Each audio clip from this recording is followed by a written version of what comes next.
Hello everyone, do keep checking to see if we have a day off tomorrow or hesitate about going out or not. Typhoons are very familiar to us in Taiwan. Every year, typhoon brings not only strong wind and heavy rain, but also bring a lot of uncertainty to people's daily life. As Taiwanese, we all know how dangerous it can be if a strong typhoon comes. History has already shown us the damage they can cause, such as the Baba flood and Typhoon Herb, which left deep impressions on our society. About Baba flood and Typhoon Herb. Because of this experience, our governor set up the Typhoon Day Off. The idea is keep people safe by making sure they don't need to go out if a bad weather. Staying at home can help prevent accidents, traffic jams, and other risks caused by the typhoons. However, we have noticed that nowadays people often want a day off even when the typhoon is not that bad. This is understandable, as most people prefer not to go out or commute in rain or wind. No one likes going to work or school and carrying umbrella, getting wet, or dealing with bad road conditions.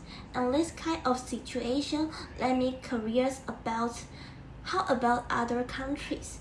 Do they also have the kind of situation, or do they have the same police as us? If not, how do they handle it?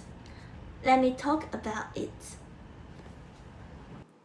Announcement about class and work cancellations.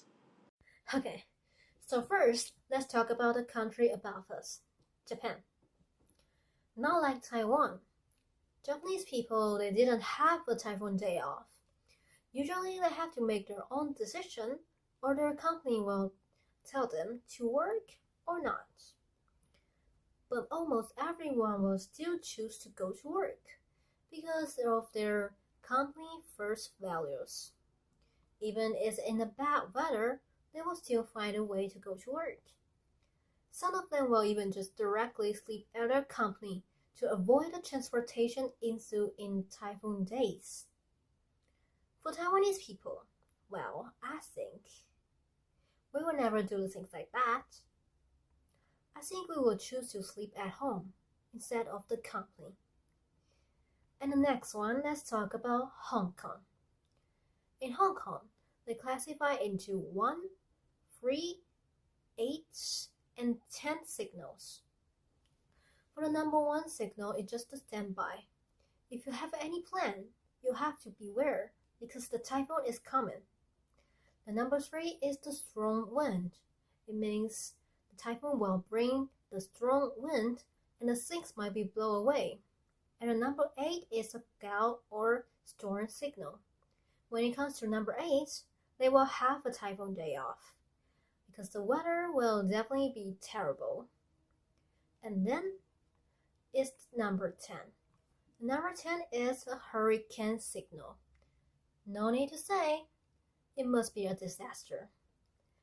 But there's a thing that, not like Taiwan, Hong Kong's typhoon day off, they're not preventivity. So you won't know in advance whether you have to go to work or not. And then I see some countries that have some familiar or similar policy with Taiwan. Okay, now let's talk about the Philippines, a country that is hit by a typhoon every year. In the Philippines, schools and offices can be closed depending on a strong warning level. When the warning is high, classes are suspended and workers can stay at home. Look at the picture. This is strong warning level. The warning system is also detailed, and once a strong typhoon is coming, the government will quickly make announcement so the schools and the company can react immediately. In addition, typhoon often cause flooding in the Philippines, so safety concerns are even better than in many countries. Sometimes, even if the winds are not very strong, School or office might still close because certain areas could become dangerous due to heavy rain. Another example is Vietnam. Is also frequently affected by typhoons. In Vietnam, the local governor always watch typhoon update and issue warning for every province. Panic buying before a typhoon arrives. When typhoon is expected to cause big damage, the school and office may be closed. They often advise people to get out of dangerous zone. Since flood and landslide are common when typhoon hit Vietnam, these safety measures are taken really seriously. The government also uses radio, television to inform residents in real time, ensuring that everyone can respond quickly to dangerous conditions. Looking at Philippines and Vietnam, you can see that both put safety first during typhoon, but the way they do it depends on special challenges and risks in each country. So, we just look at how Japan, Hong Kong, the Philippines, and Vietnam do to handle their typhoon days. And it is pretty clear that there isn't a one-size-fits-all solution, right?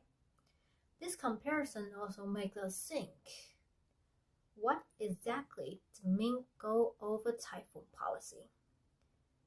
Is it to ensure the economic stable to keep people working like in Japan?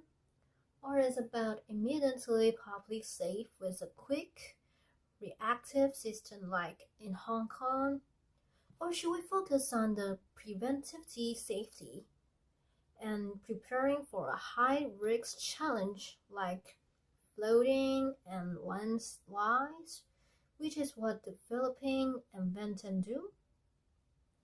Well, every country has found a way to balance the safety and their daily life, basic on its culture, its geography, and its risks of a nature disaster. So if you have a question about which is the best, or you want to ask me, well, the truth is we don't really have the answer. Maybe the best policy is not the one who gives you the most days off, but is the one that can save the most lives and cause the less disruption in the long run. And then in the end, we would love to hear your thoughts. What do you think? Do you think Taiwan's policy right now is good enough? Is right balance? Or should we consider a more reactive system like Hong Kong? Or a more work-focused approaching like Japan? Thanks for your listening.